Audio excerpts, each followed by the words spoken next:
గాలి జనార్దన్ రెడ్డి గుర్తుంది కదా, ఓబులాపురం మైన్స్ అన్నటువంటిది. అప్పట్లో అతని మీద పెట్టబడినటువంటి కేసు ఏంటయ్యా అంటే, ఓబులాపురం అనేటటువంటి చోట్ల పనికి మాలినటువంటి ఐరన్ ఓరే ఉంటుంది.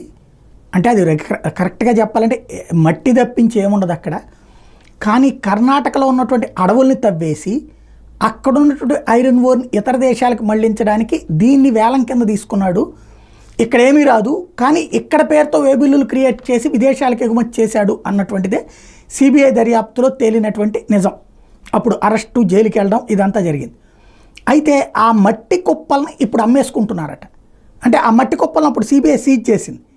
అది ఐరన్ ఓర్ కాదు. ఐరన్ ఓర్కి అక్కడ దాంట్లో 100కి 5వ వంతు కూడా పనికిరాదన్నది అప్పుడు తేల్చినటువంటి అంశం. ఇప్పుడు ఈ విషయం మీద తాజాగా ఓబులాపురం మైనింగ్ కంపెనీలో సిబిఐ సీజ్ చేసిన విలువైన ఐరన్ ఓర్ ఇనప ఖనిజాన్ని పచ్చముఠాలు చీకటి మాటను తరలించేస్తున్నాయి. సుప్రీంకోర్టు ఆదేశాల మేరకు అనంతపురం జిల్లా డి హిరేహాల్ మండలంలోని ఓబులాపురం మైనింగ్ కంపెనీలో తవ్వకాలు నిలిపేసి సుమారు 8 లక్షల టన్నుల ఇనప ఖనిజాన్ని 2011లో సిబిఐ సీజ్ చేసిన విషయం తెలిసిందే.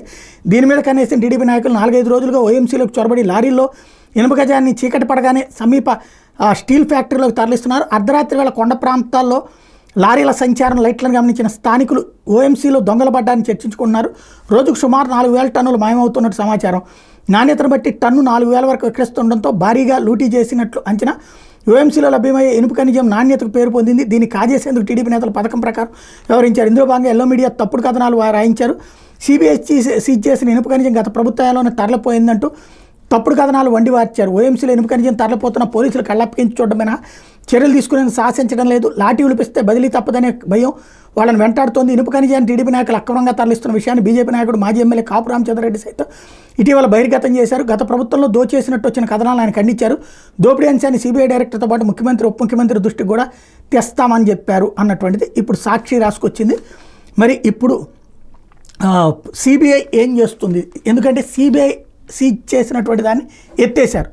ఏం చేస్తుంది, ఏం దర్యాప్తు చేస్తుంది? మళ్ళీ దీని మీద సిబిఐ దర్యాప్తు జరపాలని చూడాలి.